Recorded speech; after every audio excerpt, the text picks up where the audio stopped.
Buda Idea, el podcast de Budea sobre construcción industrializada con madera técnica. Presentado por Octavio Ullá. Muy buenos días y bienvenidos a un nuevo podcast de Buda Idea, el podcast de Budea.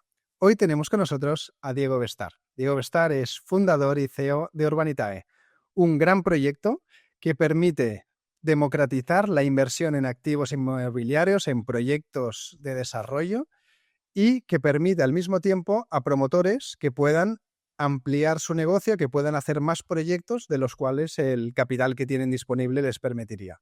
Es un proyecto que nació en el año 2017 y que en este tiempo ha acumulado 600 millones de euros de inversión, ha financiado ya 250 proyectos, 7.000 viviendas y tiene registrados en la plataforma 500.000 usuarios. En todos y cada uno de estos proyectos no ha habido ni uno en el que los inversores hayan perdido dinero. Con lo cual, es una buena alternativa para la gente de a pie que tiene habitualmente el dinero en los bancos o en fondos de inversión, buscar una alternativa a inversión diversificada porque permite desde muy poquito dinero ya invertir en diferentes proyectos, y de cara a promotores poder, con el capital que tienen disponible, poder hacer más proyectos y crecer haciendo más vivienda, que es una de las grandes cosas que este país necesita.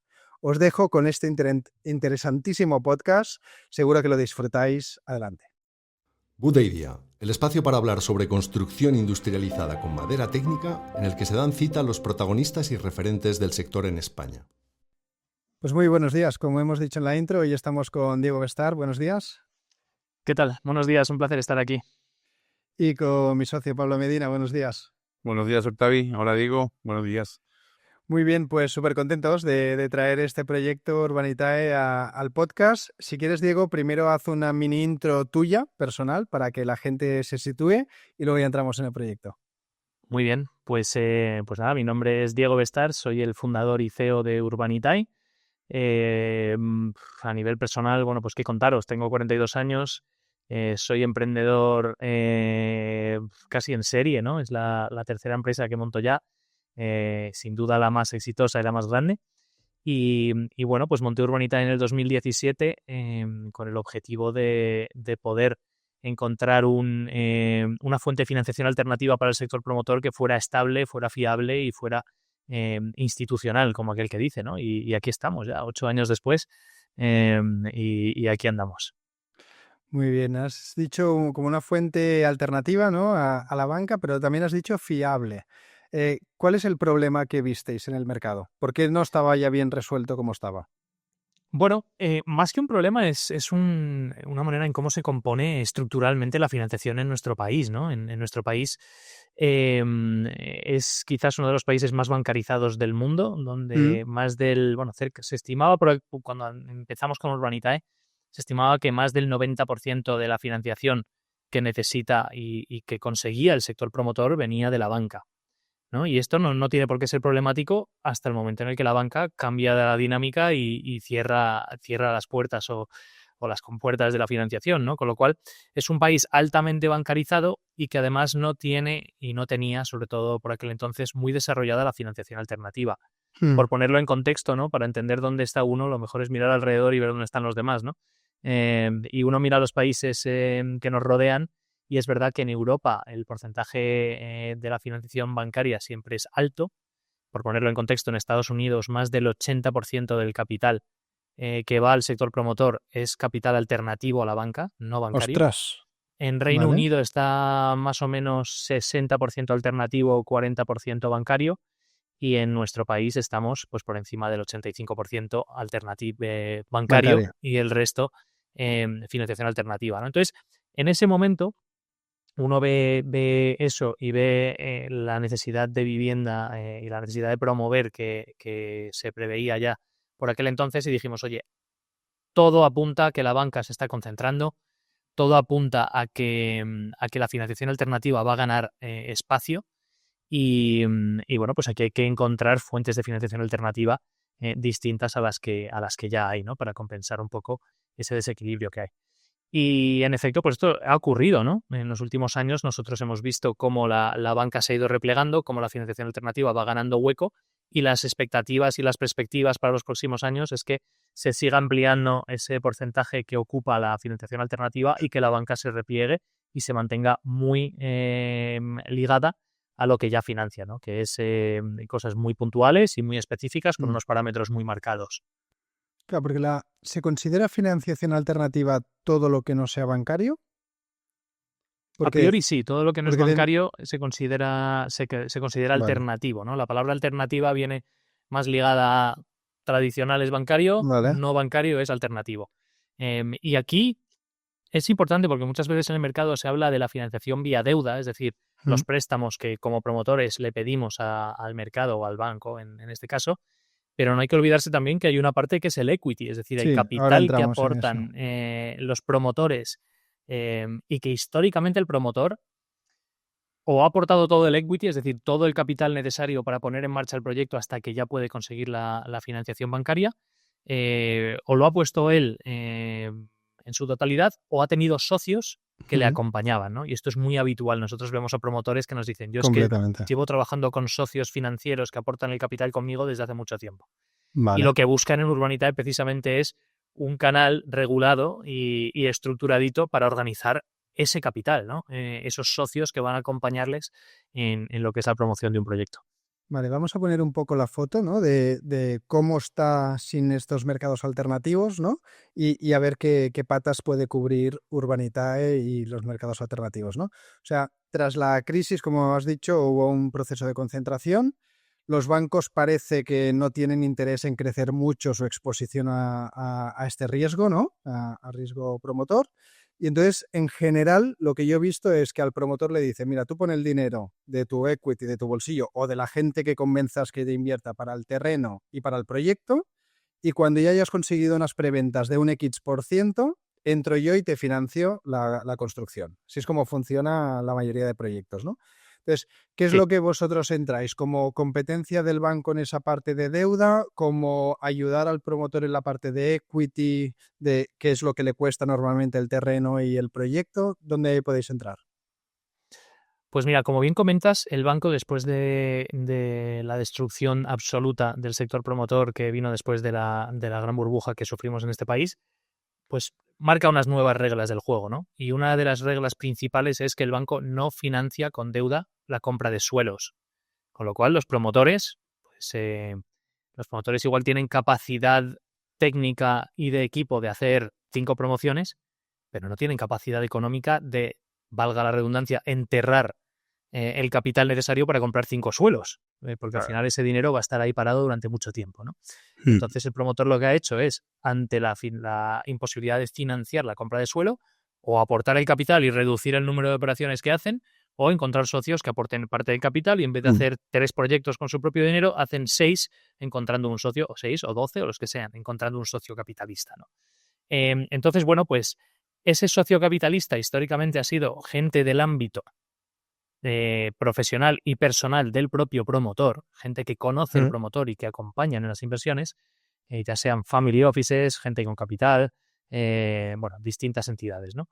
Pero es verdad que para encontrar ese capital no había, hasta que llegamos nosotros, una manera de decir, oye, al igual que el banco siempre está ahí, y si yo cumplo los parámetros que me pide el banco, siempre voy a poder acudir y pedirles dinero, quiero una manera de encontrar un socio regulado, establecido, una empresa, ¿no? que me ayude a levantar estos capitales. Entonces ahí Urbanitae nace como un socio de equity, un socio de capital para estos promotores. Es decir, un promotor identifica un activo, un suelo, y dice, oye, en este suelo hay que poner X millones de euros, yo puedo poner parte de ese dinero y necesito encontrar a alguien que aporte el resto. Y ahí es donde entra Urbanitae, ¿no? Y juntamos a muchos inversores. Un pequeño matiz o duda antes de entrar en cómo se ejecuta, porque cuando hablamos de equity o de capital, pueden haber dos enfoques y para entender cuál de los dos hacéis. Podría ser capital directo en la promotora, en la SL promotora, o podría ser cuando hablamos de equity del proyecto específico, ¿no? Que es una cuenta en participación o cómo funciona. Nosotros solo invertimos en el proyecto específico. De hecho, vale. por higiene, ¿no? Separamos el capital siempre de lo que es la matriz de la propia promotora. Y nosotros hacemos una due diligence, un estudio en profundidad de la capacidad de la gestora o la promotora para llevar a cabo el proyecto que plantea, pero independientemente de esa due diligence, también separamos siempre el riesgo. Entonces, nosotros, de hecho, voy más allá, nosotros lo que hacemos es agrupar a todos nuestros inversores en un vehículo y es ese vehículo el que invierte en el vehículo promotor. Vale. Para que nos entendamos, nosotros no le enviamos el dinero al promotor y luego el promotor tiene ese dinero en la cuenta y hace lo que quiere con él. Nosotros le enviamos el dinero a una sociedad promotora que está encapsulada y cuyo único activo y único fin es llevar a cabo la promoción en la que estamos invirtiendo. Vale.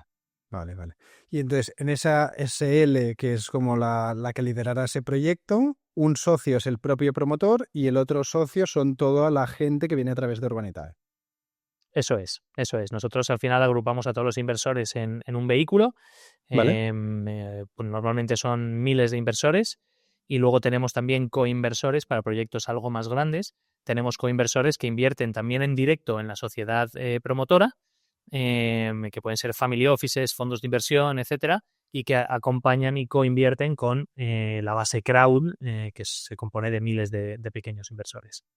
Vale, entonces entremos, si quieres, Pablo, sí, dime. Sí, no, que un poco en el inicio entonces es ordenar un mercado que ya estaba ahí, ¿no? O sea, una necesidad de haber inversores y es darle un rigor financiero, fiscal, para atender esta demanda, ¿no? Eso por un lado.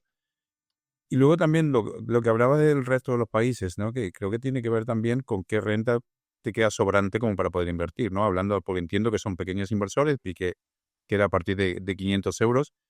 Entonces, quizá un poco con el crecimiento de la renta española se puede creer que este crecimiento de crowdfunding va a ir de la mano. Porque los países que hablas, tanto Estados Unidos o Inglaterra, por ejemplo, sí que tienen un capital sobrante como para poder invertir.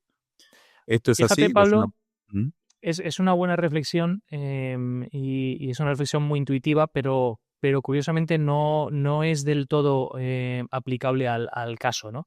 O sea, los países que he mencionado como Reino Unido o Estados Unidos, que tienen una mayoría de capital alternativo a la banca para financiar, no es que haya plataformas muy grandes que adjunten a clientes retail, es decir, que hagan lo que hace Urbanitae y esa sea la principal fuente. Es sobre todo que son países con una estructura financiera mucho más avanzada, por ejemplo, Reino Unido, pues la base financiera de Europa está precisamente en Londres, ¿no?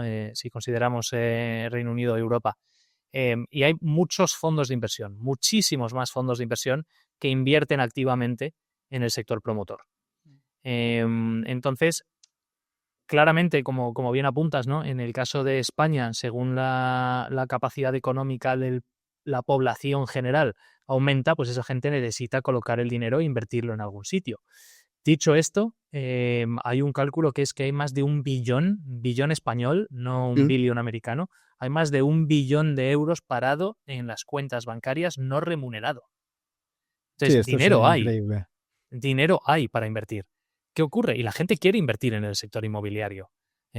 Tú vas por la calle y a 10 personas que les preguntas, oye, si mañana ganas el cupón de la 11, ¿qué vas a hacer con ello? Y la mayoría te dicen tapar agujeros, es decir, pagar deudas, y segundo, comprarme una segunda vivienda para ponerla en alquiler y poder invertir. Ese es el anhelo que tiene la gran mayoría de la población. O sea, y curiosamente, la tiene dinero parado en el banco. Claro, porque la gente, yo creo, en España tiene mucha cultura de que el abuelo te abría la libreta, ¿no? Y de tener el dinero en la cuenta. Hay menos cultura de inversión y para hacer el salto a ser inversor en real estate es, ostras, tengo que tener, yo qué sé, 60.000 euros para dar la entrada de un piso para poder ya comenzar a invertir en real estate, ¿no? Entonces, totalmente. Y es que, curiosamente, o sea, la inversión inmobiliaria en España, aun siendo algo que, insisto, está en la mente de prácticamente todo el mundo, no se hace bien. Y no se hace bien porque la gente no está acostumbrada a invertir en producto financiero, es decir, en fondos, y tampoco hay muchos, sinceramente, tampoco hay muchos fondos que te den una buena solución de inversión en el inmobiliario. Con lo cual, ¿qué hace la gente que tiene algo de dinerillo ahorrado y quiere invertir en inmobiliario? Invierte en un solo activo. ¿Y cuál es la primera regla de la inversión? A mí me pregunta la gente, oye, Diego, ¿tú qué sabes? Yo supuestamente sé mucho de esto, ¿no? ¿Tú qué sabes de esto? ¿Qué me recomiendas? Y yo solo recomiendo 2 cosas. Uno, entiende dónde inviertes. Y creo que el inmobiliario tiene lo bonito de que permite que la gente entienda dónde está invirtiendo. Es una inversión que se puede tocar, literalmente. Y 2, diversifica tu dinero.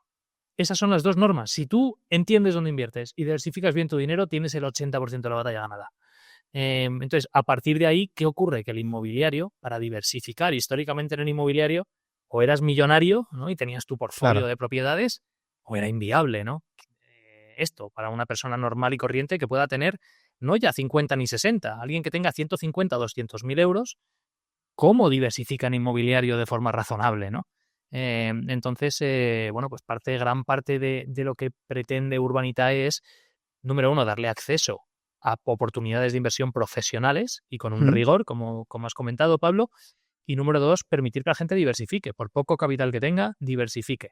Que invierta en muchos proyectos, en distintas zonas, en distintas tipologías de activos y que diversifique para cumplir con esa primera norma, ¿no? de la inversión.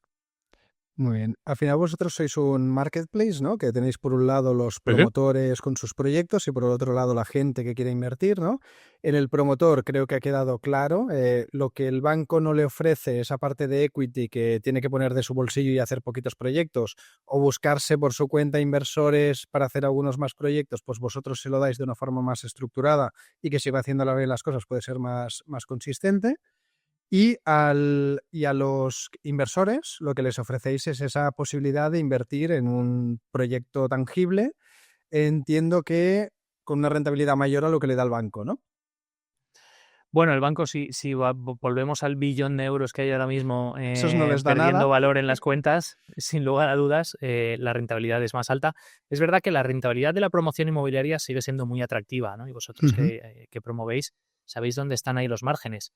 Uno no se mete a promover, es decir, uno no se mete, para que la gente entienda lo que es promover, uno no se mete a comprar un suelo, a solicitar licencias, a desarrollar un proyecto de urbanización en algunos casos con suelos, a construir, a vender, a gestionar las ventas. Uno no se mete en ese sarao si no le va a sacar al menos de saque, si va todo bien, como mínimo un 15% de rentabilidad anualizada al capital que está invirtiendo.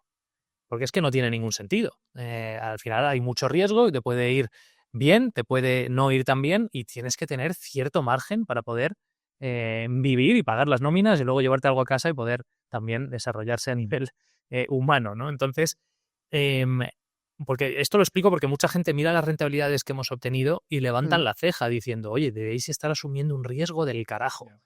Y hay que entender que una cosa es la inversión inmobiliaria, como la entiende la mayoría de la gente, que es me compro un piso, lo pinto y lo alquilo, que eso me da igual un 4% o un X%, y otra cosa es toda la labor industrial de la promoción inmobiliaria que nos da de media entre el 15 y el 20% de TIR cuando las cosas van como deben ir.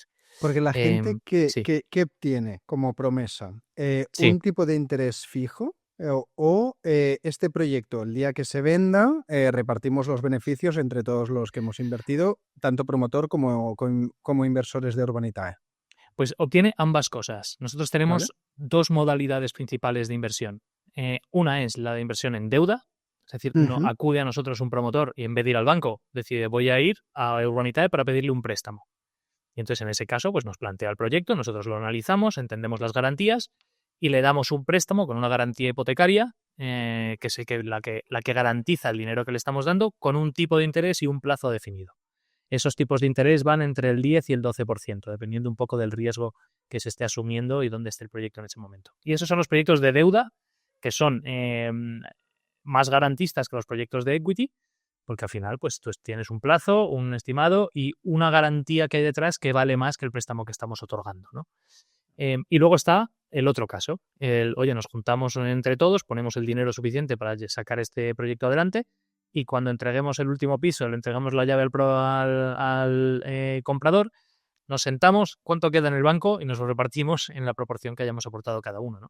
Bueno, entiendo que el promotor tiene un fee por el hecho de que es el que está currando. Los otros han metido la pasta, pero tiene un fee por haber hecho el trabajo, ¿no? El promotor tiene sus fees de gestión del proyecto y luego habitualmente le ponemos un fee a éxito. Es decir, si aparte de los fees de la gestión y del trabajo del día a día del proyecto, el proyecto da más rentabilidad de la que hay estimada de saque, que el promotor pueda tener ahí un incentivo para mejorar esas rentabilidades y alinear los intereses.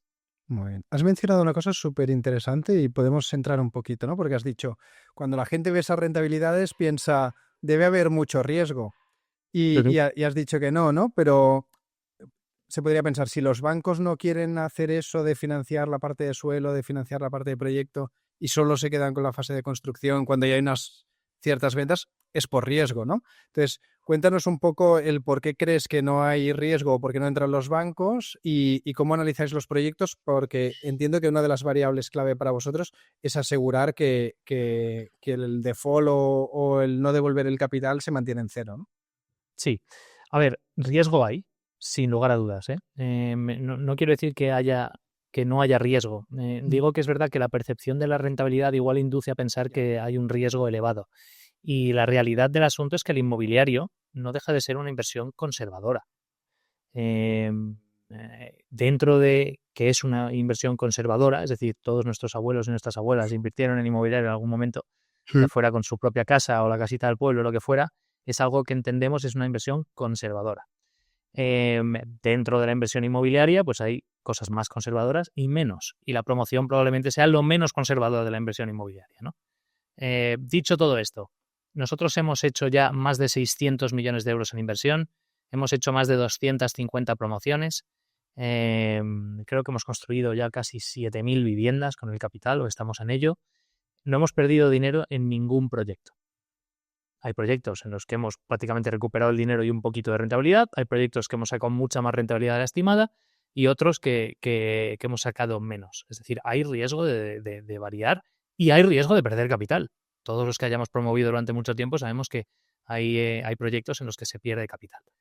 Por ahora no nos ha pasado. Entonces, ¿qué labor hacemos nosotros? ¿Qué vemos? Y a tu pregunta, y has planteado lo de los bancos, ¿no? Si no entran los bancos es porque perciben más riesgo. No necesariamente. O sea, los bancos no entran o dejan de entrar por un riesgo percibido. Ellos tienen unas reglas muy marcadas. La financiación bancaria es prácticamente financiación gratis. O sea, el coste de la financiación bancaria es muy, muy bajo. Es la fuente de capital más barata que existe. Entonces, al final, ellos tienen que marcar unas normas muy claras. Por ejemplo, los bancos les cuesta mucho financiar segunda residencia. ¿Por qué? ¿Por qué les cuesta? Pues si al final, joder, igual es más seguro vender pisos a alemanes que vendérselo a madrileños, ¿no? Bueno, Madrid precisamente ahora está en un ciclo tremendamente bueno, pero no es porque haya más riesgo en segunda residencia per se. Es porque el banco en realidad su negocio no está en financiar obras, su negocio está en conseguir hipotecas. Entonces, ¿quién coge hipotecas cuando compran un piso? Pues el que vive aquí en Madrid y se va a mudar a otro piso, o en Barcelona, o en Sevilla, o en Valladolid, o donde sea. Pero el sueco o el holandés que van a comprar el piso en Villajoyosa no van a ir al Banco Santander o al BBVA o a la Caixa a pedir una hipoteca. Probablemente lo paguen a tocateja o pedirán la hipoteca en su casa. Entonces el banco no tiene interés en financiar eso y está fuera de su scope. Otro ejemplo, por ejemplo, las villas de lujo. Una villa de lujo de 20 millones de euros en Marbella, como una que estamos financiando ahora, pues ese tipo de promociones la banca no las financia. Porque dices, que yo aquí, ¿qué hago? ¿Para qué te voy a financiar la obra? Y luego además el outcome es muy binario. O lo vendo o no lo vendo, pero no vendes un 80 o un 90%. Entonces, es una estructura que no tiene sentido que entre la banca. ¿Hay más riesgo ahí que en una promoción de 150 viviendas en Navalcarnero, que también hemos hecho?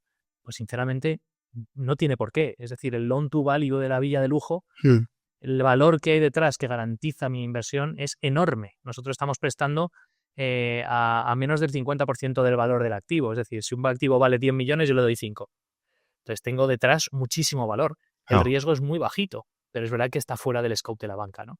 Entonces, bueno, hay que entender que hay riesgos. Obviamente, no siempre las promociones van como se esperan.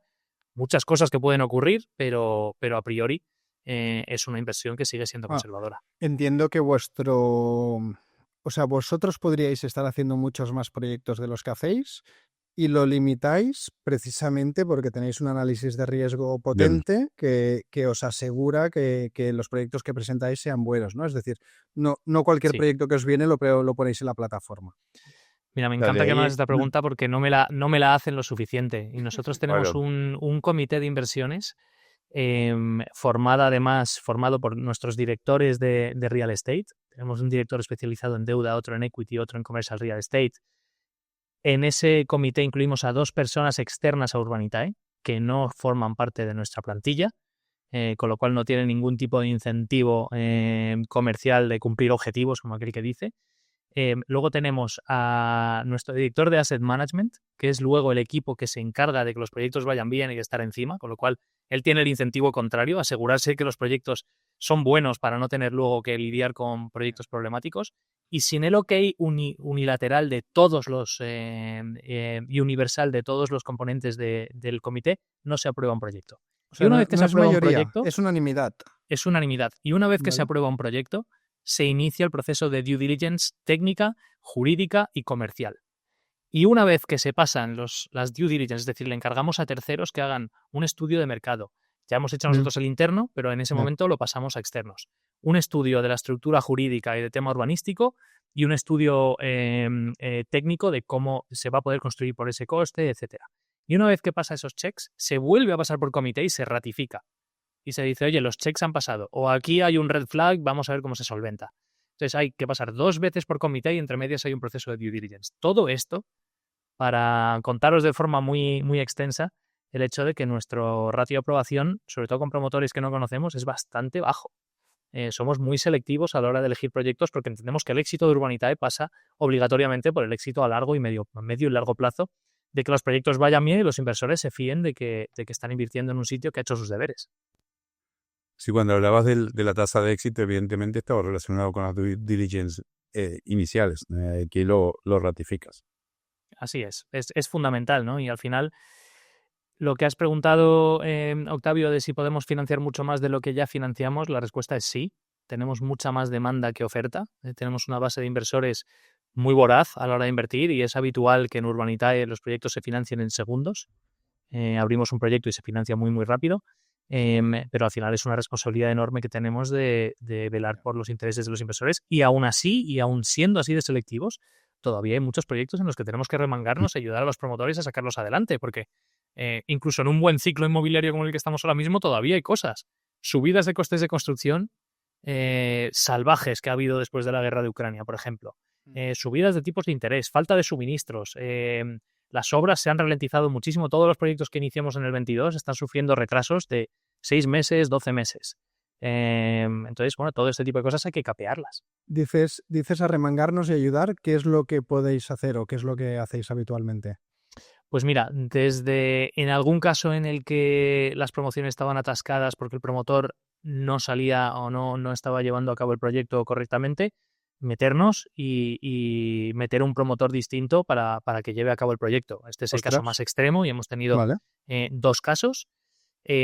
A casos como, por ejemplo, pues ayudar al promotor a encontrar financiación alternativa para financiar la obra, porque le estaba costando encontrarla y el banco sabíamos que no iba a entrar. A nivel comercial, ayudar a empujar a nivel comercial para vender unidades que habitualmente, y esto, la línea de Direct Investments que hemos lanzado este mes, va en línea con eso, ¿no? Nosotros al final tenemos muchos inversores que quieren invertir en inmobiliario y algunos de ellos pues quieren al final comprarse un activo. Pues nosotros hemos ayudado en algunas operaciones a empujar a nivel comercial para poder llegar al hito que pide el banco y poder arrancar las obras, ¿no? Y luego pues estar encima, ¿no? Y ayudarles a organizar. Hay promotores que son tremendamente buenos en lo que hacen, pero a nivel financiero igual les cuesta un poco más y ahí pues nosotros somos animales de Excel y de finanzas, o sea que estamos muy cómodos. Muy bien. Un apunte, Octavio, que me interesa con respecto al punto anterior, ¿no? Que es el tema de democratizar la inversión. Hay dos valores sociales que me parece que son importantes que a partir de Urbanitae se puede generar. No sé si me escuchan porque tengo ciertos problemas con la línea. Pero creo que hemos perdido. Congelado. Sí. Bueno, pues sigo yo con, no sé si es la pregunta que iba a hacer, pero una parecida. O sea, al final, yo lo que veo súper interesante cuando hablamos de crowd o de democratizar la inversión, o sea, para mí, o sea, al final el banco también está haciendo crowd. Te está dando dinero, de un dinero que le viene de cuentas corrientes y posiciones a plazo fijo. O sea, para mí, el gran cambio no es que el dinero venga de gente, el gran cambio es que la decisión está en el poder de la gente. O sea, la gente es la que decide si este proyecto lo apoya o no, y también la rentabilidad va más asociada directamente al inversor final, ¿no? O sea, el banco también está cogiendo dinero de gente, pero al final no está ni permitiendo que ellos decidan ni trasladando una buena parte de esta rentabilidad, ¿no? Es 100% así y es un poco la desintermediación de todo lo que es el flujo de capital histórico o clásico que ha habido, ¿no? Del público a la banca, de la banca a el tejido industrial, pasando por el promotor, ¿no? Y es así, totalmente, y esto permite que la gente invierta de forma directa y democratiza en cierta manera la inversión. Pero hay otro punto que no es tan obvio, que no se ve quizás desde afuera, y es el hecho de que nosotros no solo tenemos la plataforma de crowd, sino que también tenemos un equipo de wealth, y de hecho estoy aquí en la 6ª planta del edificio donde tenemos la oficina de wealth, que además agrupa family offices, a gente que ya invierte de forma profesional para hacer proyectos más ambiciosos, ¿no? Proyectos que son más grandes. Y el hecho de permitir que mi hermana pequeña, Marta, que se ha iniciado en esto del mundo de la inversión a través de Urbanitae, invierta sus 500 o sus 1.000 eurillos cuando logra ahorrarlos y coinvierta con un family office que invierte 2,5 millones, esto es muy potente y esto no existía históricamente, ¿no? Entonces, para mí el hecho de permitir la coinversión también es algo muy, muy especial. Bueno, gracias, Octavio. Me tiro un capote. Tengo una conexión muy inestable. No sé qué pasa hoy. No sé si es lo que querías preguntar, pero sí, he exacto. Es eso. ¿Sí? Pero el segundo punto que también me parece de mucha impronta social y económica es la posibilidad que la promoción no se concentre en grandes capitales, ¿no? Al facilitar esa inversión inicial permite que promotores locales actúen local, ¿no? Y no tengan que todo se concentre en 4, 5, 10 promotoras principales, ¿no? Lo que es posibilitar el long tail, que es por ahí lo que a nosotros nos interesa, ese promotor local que quiere trabajar con un edificio entre 20 y 40 viviendas, financiando ese vehículo inicial, es que me parece que es una labor a nivel económico muy importante. Y te digo más, Pablo, no solo coincido con tu reflexión, sino que la redoblo, ¿no? Como aquel que dice, los resultados que nos han traído los promotores locales, el típico promotor que lleva toda la vida promoviendo en su zona, que no quiere dar nunca una puntada sin hilo porque luego tiene que pasear por su pueblo y no quiere que le pongan la cara roja, como aquel que dice, este tipo de promotor se deja la vida en sacar las promociones adelante. Y nosotros la experiencia que tenemos de haber trabajado con este tipo de promotor más pequeñito, más local, más familiar, es excelente.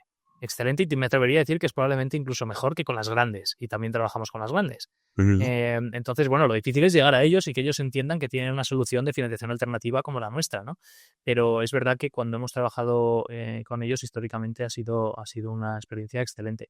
Y lo que hemos aprendido después de 250 proyectos es mucho más importante un buen promotor que un buen proyecto.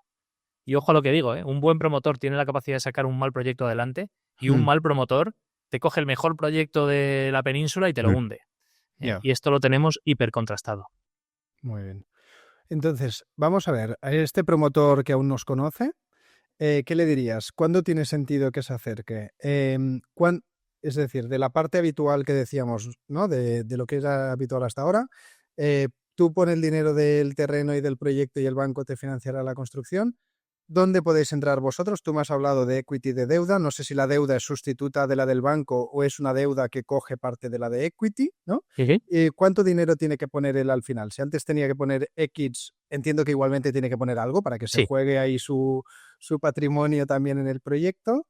Y si puede venir tanto con proyectos muy pequeñitos como con proyectos muy grandes, o tenéis un ticket que estéis cómodos.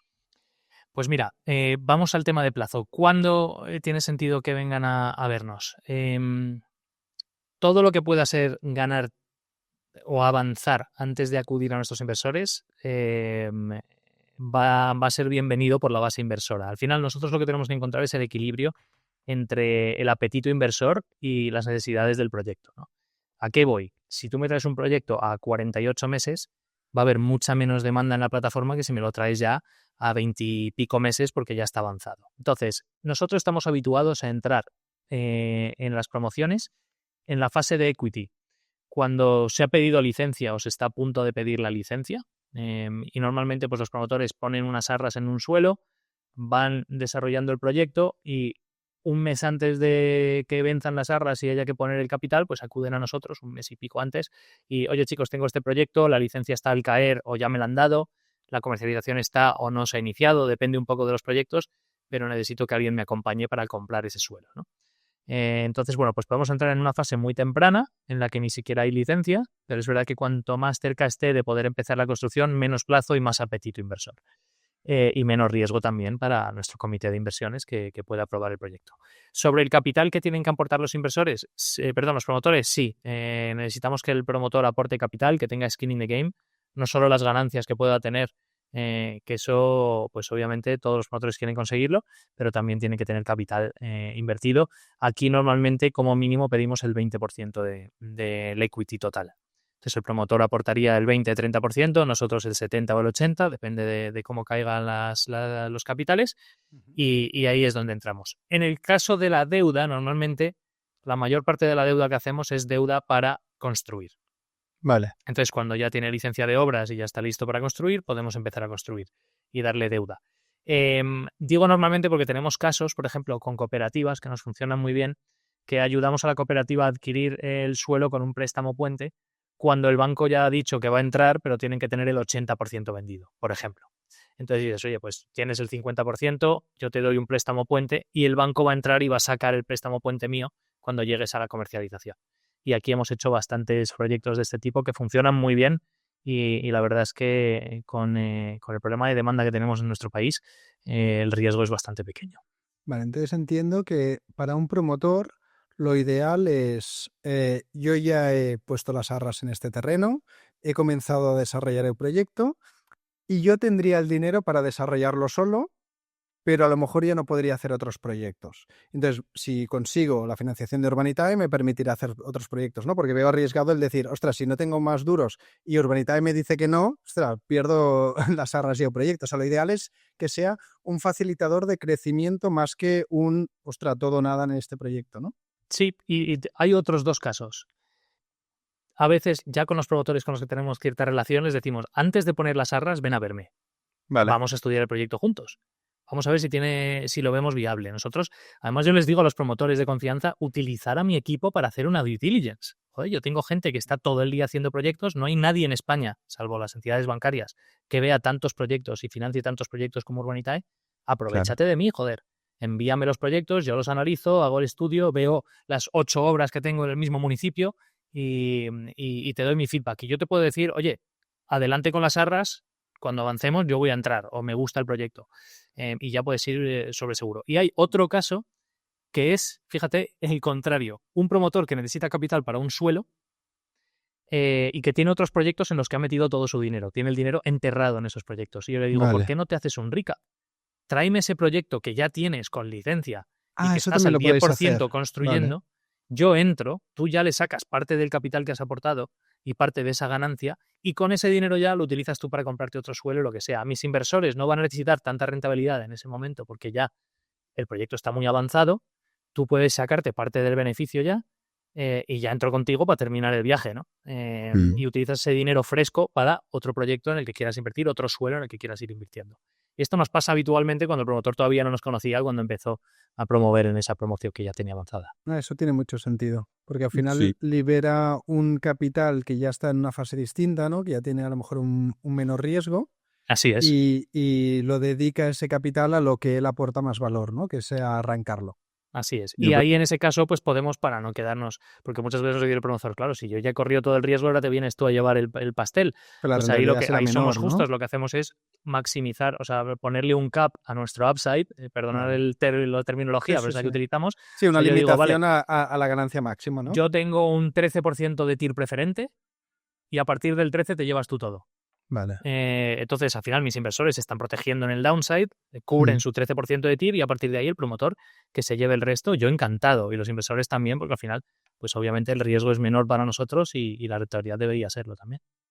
Y al nivel de participantes, el recorrido de la devolución es mucho más corto. Correcto. Consigues enseguida, o sea, la inversión es rápida. Así es.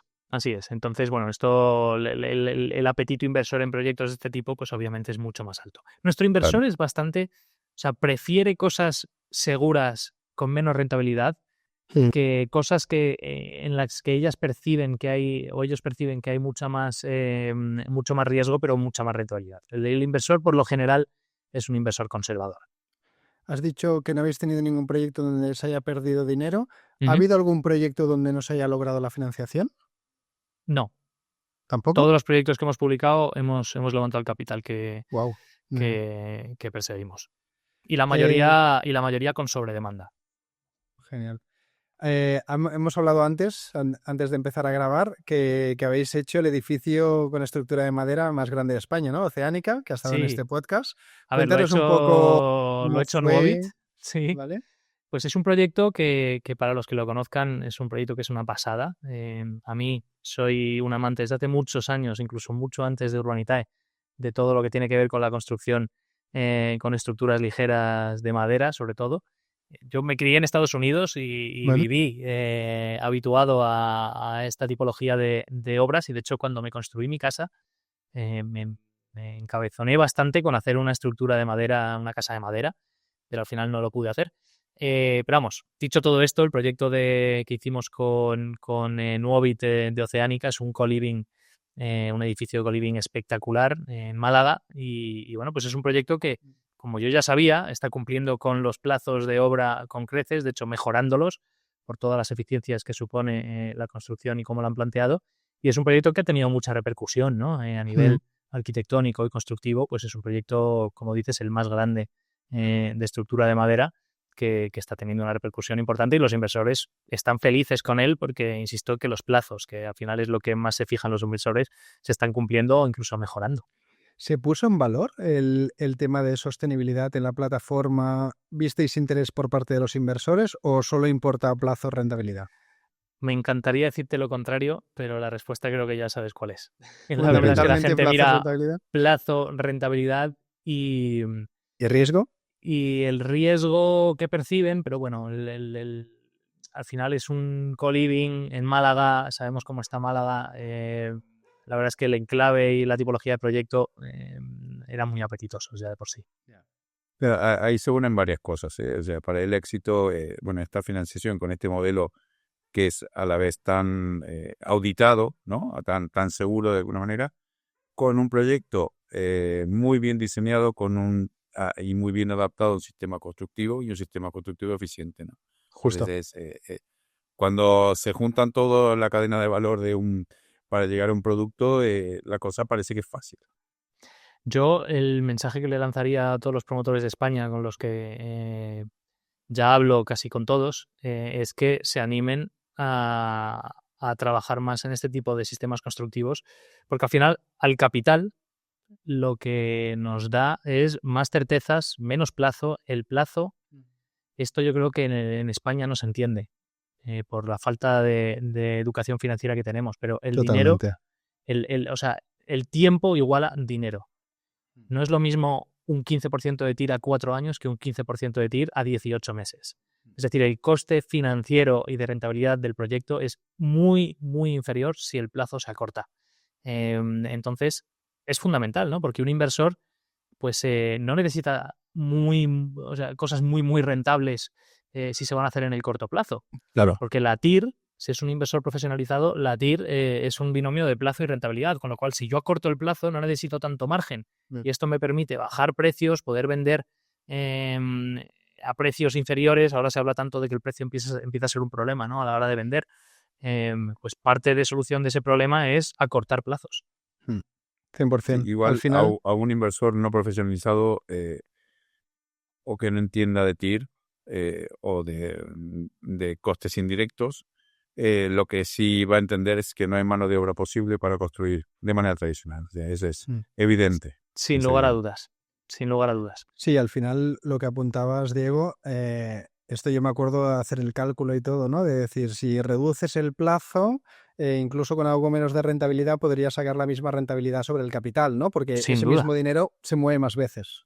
Totalmente, totalmente. Esa es la idea, ¿no? Y bueno, es verdad que mucha gente no mira en esto. Curiosamente, nosotros tenemos, como os comento, family offices que invierten con nosotros, etcétera. Y esos family offices muchas veces se mueven más por lo que llamamos el cash on cash o la rentabilidad absoluta que por la TIR.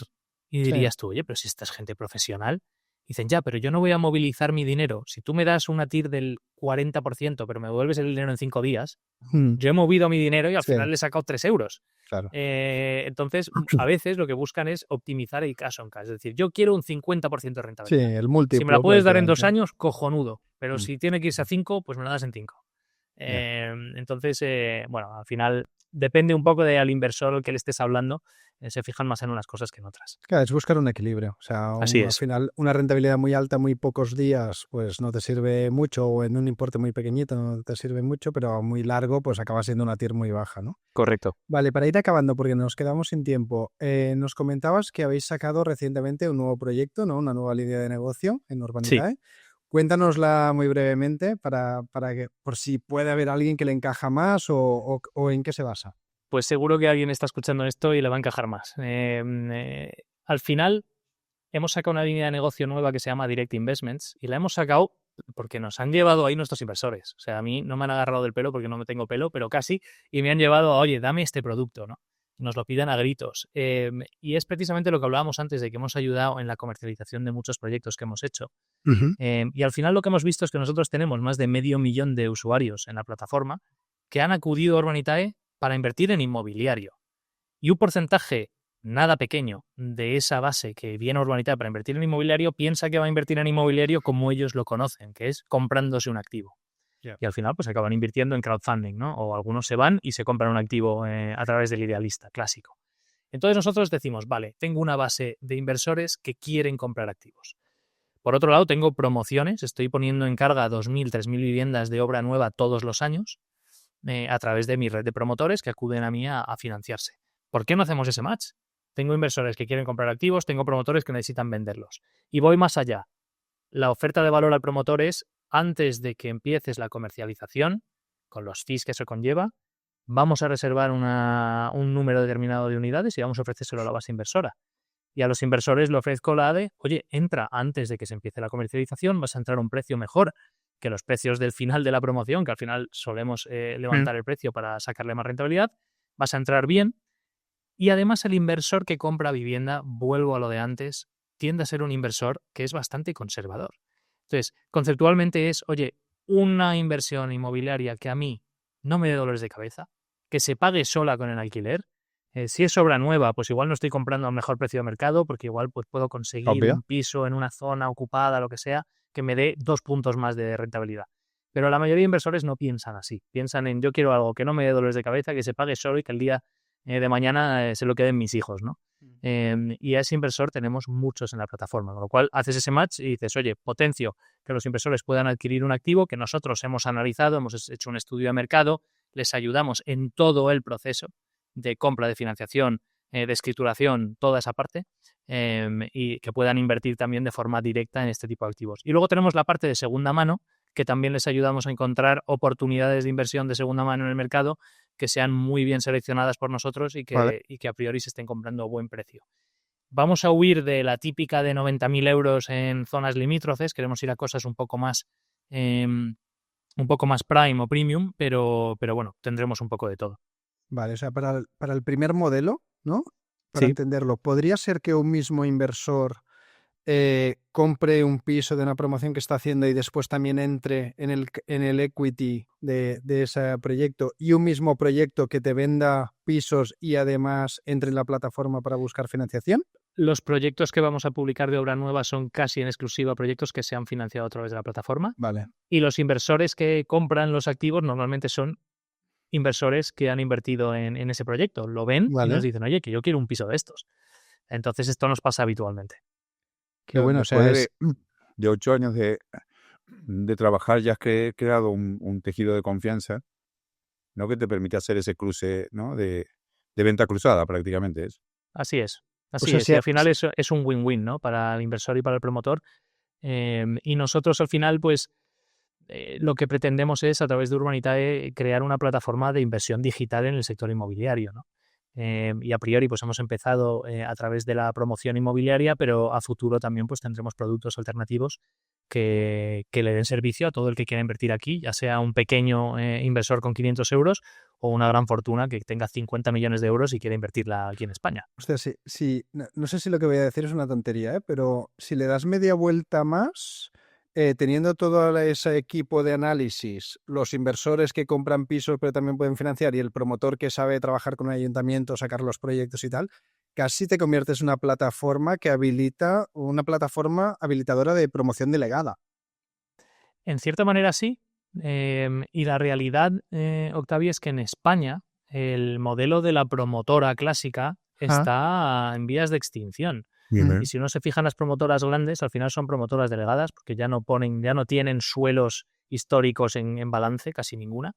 Y la tendencia va a ser esa, promotores profesionales que ponen parte del capital en estos proyectos, pero que al final son promotores delegados que se dedican a promover y a llevar a cabo proyectos con capital de inversores profesionalizados.